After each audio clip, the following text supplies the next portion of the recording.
എന്നാണ് മഞ്ജു, ഞാൻ എൻ്റെ ഒരു സുഹൃത്തുണ്ടല്ലോ ബേബിപേട്ട, 1989 കാലഘട്ടം. ഞാൻ എൻ്റെ ഒരു സുഹൃത്ത് ബേബിപേട്ട എപ്പോഴും എൻ്റെ ഓഫീസിൽ സ്ഥിരമായിട്ട് എൻ്റെ ഓഫീസിൽ വരും. അത് തന്നെയല്ല ഇപ്പോഴത്തെ പ്രശസ്തരായ പല കലാകാരന്മാരും. അപ്പോൾ അവരൊക്കെ അന്ന് പലരും പല സമിതികളിൽ ഇങ്ങനെ ഈ മിമിക്സ്, അത് അന്ന് പണ്ടൊക്കെ ഒരു പരിപാടി ഉണ്ടായിരുന്നു, ഈ ഗാനമേളയുടെ ഇടവേളകളെ കൊഴുപ്പിക്കാൻ വേണ്ടി അന്ന് മിമിക്രി അവതരിപ്പിക്കുന്ന ഒരു പരിപാടി ഉണ്ടായിരുന്നു. അപ്പൊ അതിനകത്തൊക്കെ ഈ ദിലീപ്, നാദൃഷ, അഭി, മച്ച, അങ്ങനെ പലരും പോകും.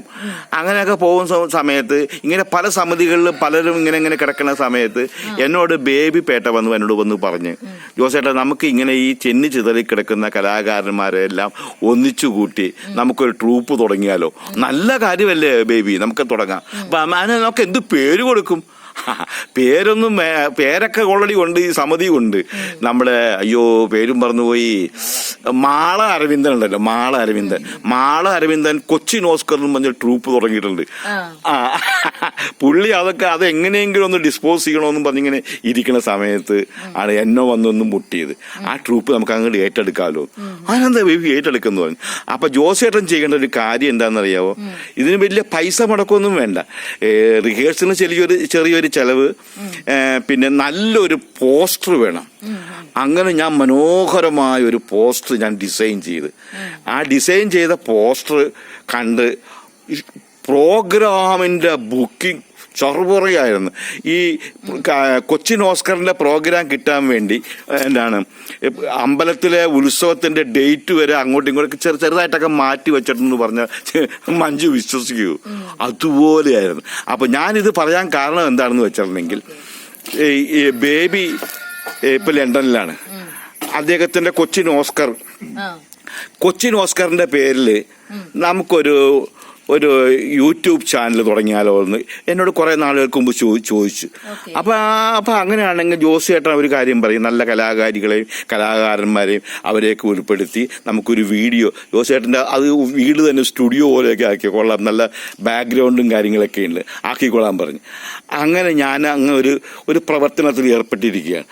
അങ്ങനെ ആകുമ്പോൾ മഞ്ജുവിന് അതിനകത്ത് ഒന്ന് സഹകരിക്കാനൊക്കെ പറ്റൂല്ലേ? പാട്ടൊക്കെ പാടുക ഇല്ലേ? പറ്റൂല്ലേ?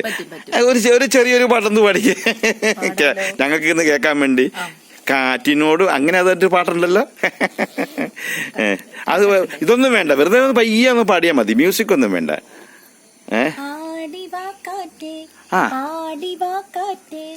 ആയിരം പൂക്കൾ